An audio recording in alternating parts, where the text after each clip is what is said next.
یہ ہیں شیخ معین الدین چشتی اجمیری رحمتullah علیہ، سمجھ گئے نا، شیخ معین الدین چشتی اجمیری رحمتullah علیہ۔ ان کی وفات جو ہوئی ہے دوستو، یہ جو انتقال کیے ہیں، ان کے انتقال ہونے کی تاریخ ہے 633 ہجری۔ کتنا؟ 600۔ اب سوال ہے چھ۔ اب ذرا بتائیں بھائی، 650 سال تک یا ان سے پہلے 600 سال تک کیا ہندوستان میں لوگ کلمہ پڑھنے والے نہیں تھے؟ انہوں نے کیا کیا واقعہ ہم بتائیں گے۔ اس کے بعد دوسرے بزرگ جو ہیں گنج بخش، گنج لقب ہی ہے، گنج بخش یا داتا، ہاں داتا، اور جن کا مقام کیا ہے؟ حرم کے اندر طواف کر رہا تھا ایک پاکستانی، طواف کیا اور دیکھا ہے اور موبائل لیتا ہے اور پاکستان ٹیلی فون کر رہا ہے۔ گھر والوں نے کہا ٹھیک ہو، بہت اچھے ہیں، مزہ تو بڑا ہے، لیکن داتا کی نگری تو داتا کی نگری ہی ہے نا۔ لیکن یعنی مکے میں بھی کھانے کعبہ بھی اس کو داتا دربار کے سامنے اچھا نہیں لگا۔ یہ ہے عقیدہ، یہی سب کیا ہے۔ اب چلو داتا صاحب، ان کی وفات کب ہوئی ہے؟ اللہ اکبر، 642 ہجری۔ کتنی؟ 642۔ اس سے پہلے لاہور میں ہے داتا نا، ہم نے بتایا محمود غزنوی نے جو حملہ کیا تھا اس وقت محمد اسماعیل رحمتullah علیہ جو بہت دس تھے، ان کی دعوت سے 50,000 ہندو مسلمان ہوئے تھے۔ پتا چلا وہی 50,000 بڑھتے بڑھتے رہے، ان کے آنے سے کوئی مسلمان تو نہیں ہوا۔ کیوں بھائی؟ کیوں؟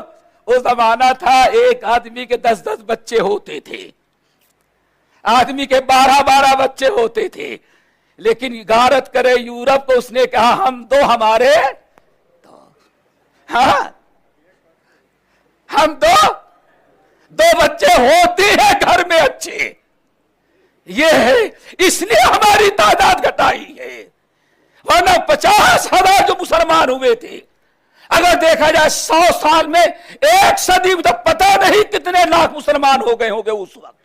بہرحال نظام الدین اولیاء رحمتullah علیہ تو یہ دلی میں، اللہ اکبر، جہاں سب سے بڑے تنظیم کا مرکز ہے، تاکہ اندر سے کنیکشن نہ رہے دونوں بزرگوں کا۔ ہو سکتا ہے کوئی پائپ لائن ہوگی وائرنگ کہ اس درگاہ سے اس خانقاہ تک برابر افادہ ہوتا رہے، ہاں برابر کچھ نہ کچھ فائدہ پہنچتا رہے۔ میرے بھائیو، نظام الدین اولیاء رحمتullah علیہ، ان کی وفات ہوئی ہے 726 ہجری۔ کتنی؟ اب سوال ہے، پورے لوگ تو مسلمان تھے، آنے کے بعد کیا کیا؟ سوچنے کی چیز ہے۔ اور یہ بھی یاد رکھنا، لوگ کہتے خانقاہوں میں بیٹھ کر کے اسلام پھیلاتے تھے۔ خانقاہ کیا ہے؟ مساجدہم عامرہ، رجال لا تلہم تجارت ولا بیع عن ذکر اللہ۔ اٹھاؤ سورہ نور کی آیت، تب پتا چلے گا یہ مسجدیں جو ہیں اسلام یہاں سے پھیلتا ہے۔ اور خانقاہ کیا ہوتی ہے؟ اللہ اکبر، وہاں سے اسلام کیا پھیلا؟ سب سے پہلی خانقاہ عیسائی نے بنائی، معلوم کن معلوم ہے کس نے بنائی؟ سب سے پہلی خانقاہ فلسطین میں، شام میں، رام اللہ کے اندر بنی ہے، اور بنانے والا عیسائی کرسچن تھا۔ وہ شکار کا بڑا شوقین تھا، شکار کھیلنے کے لیے گئے جنگل میں تو دیکھا کہ دو، ایک ادھر سے نکلا جھاڑی سے اور ایک ادھر جھاڑی سے نکلا، وہ ادھر جھاڑی میں تھا، اور حالانکہ جنگل میں مسلمان نہیں رہتا بلکہ جنگلی جانور رہتے ہیں۔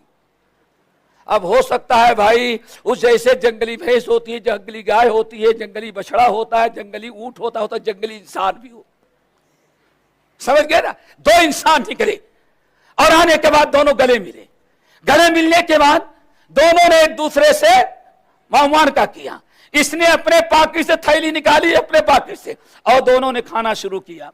اس شکاری عیسائی نے دیکھا یہ عجیب قسم کے لوگ ہیں، پوچھا کیا بات ہے، کون ہو؟ کہا ہم لوگ ہاں بس بڑے نیک ہیں، ہم نے دنیا کو ترک کر کے صرف اس درخت کے پتے کو کھاتے ہیں، یہ کوئی کھانا دے گا تو کھا لیتے ہیں، ورنہ ہم لوگ کچھ کام سروکار نہیں رکھتے۔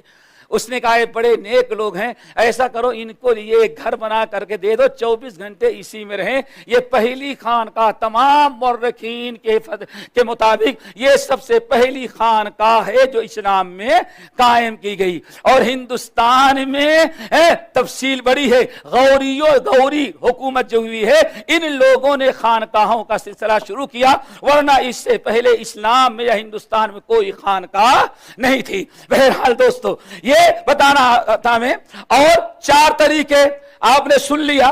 ابھی نظام الدین اولیاء اور کس کا؟ غریب نواز، گنج بخش، سب کو سن لیا۔ اب دوسرا صوفیوں کا طریقہ ہے، کیوں؟ 4 امام، 4 فقہ کے اور 4 تصوف کے۔ یہ جو 4 تصوف کے ہیں، خواجہ معین الدین چشتی، اور دوسرے کون ہیں؟ شیخ عبد القادر۔ شیخ عبد القادر جیلانی پیدا ہوئے بغداد میں اور وفات پائے 561 ہجری میں۔ کتنے؟ 561 ہجری میں۔ اور ان کا طریقہ ہندوستان میں سب سے پہلے جس نے رائج کیا، ان کو کوئی جانتا بھی نہیں تھا، سب سے پہلا قادریہ سلسلہ، اور جو ہندوستان میں لے کے آیا وہ یاد رکھو، وہ 1033 میں، کتنے میں؟ 1054 ہجری کے 1054 ہجری کے اندر، یعنی اللہ اکبر، ایک اسلام ہندوستان میں آیا پہلی صدی میں، اور سلسلے قادریہ آ رہا ہے 1000 سال کے بعد۔ اور جو انسان سب سے پہلے لے کر کے آیا اس کا نام ہے میاں میر لاہور، اس نے چالو کیا۔ اب رہ گئے 2 سلسلے اور، سہروردیہ اور چشتیہ۔ اب سہروردیہ جو ہے یہ ان کی وفات ہوئی ہے، یہ سہرورد شہر ہے خراسان کے اندر، اور ان کا نام تھا عمر بن عبداللہ۔ ان کی وفات ہوئی ہے 632 کے اندر۔ شافعی مذہب کے تھے، اللہ اکبر۔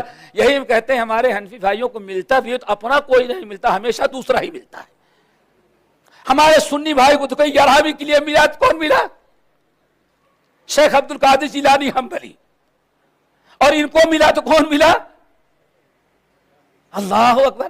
یہ سہروردی سلسلہ جو آیا الحمدللہ اس شافعی مذہب کے رہنے والے تھے، اور ان کا سلسلہ سب سے پہلے جس نے ہندوستان میں راج کیا اور شیخ زکریا ملتانی رحمت اللہ 7ویں صدی ہجری کے بعد۔ اسی طرح سے نقشبندی ہیں، نقشبندی یہ بھی الحمدللہ ان کا سلسلہ سب سے پہلے بر صغیر میں جو لایا وہ اصل میں شیخ احمد سرہندی رحمت اللہ علیہ ہیں، جن کی وفات 1034 ہجری کے اندر ہوئی ہے۔ ہم یہ بتانا چاہتے ہیں دوستو، اسلام تو ان سے صدیوں پہلے آ گیا تھا، یا دوسرے لفظ میں سمجھو 7ویں صدی ہجری کے پہلے پورے بر صغیر میں نہ کوئی خانقاہ تھی اور نہ کوئی صوفی اور پیر فقیر پایا جاتا تھا۔ اسلام موجود تھا، مسلمان تھے، یہ سارے لوگ بعد میں آئے۔ لیکن اب ہوا کیا؟ ان لوگوں کا طریقہ اور ادھر اکبر کی بے دینی، یہ سب ملا کر کے دین اسلام کا کچھ اور رخ اندازہ بنا دیا۔ اور اگر آپ سمجھنا چاہے کیسے تو علامہ حالی رحمت اللہ علیہ، او دی جس سے توحید پھیلی جہاں میں، رہا شرک باقی نہ وہم و گمہ میں، ہوا جلوہ گرہ زمین و زماں میں، او بدلا گیا آ کے ہندوستان میں۔ کواکب نے مانے کرشمہ تو کافر، جھکے آگ پر بہر سجدہ تو کافر۔ پورے اشعار آپ پڑھ ڈالیں، کیا کیا نہیں ہوتا، سارے دین کا بگاڑ شروع ہوا۔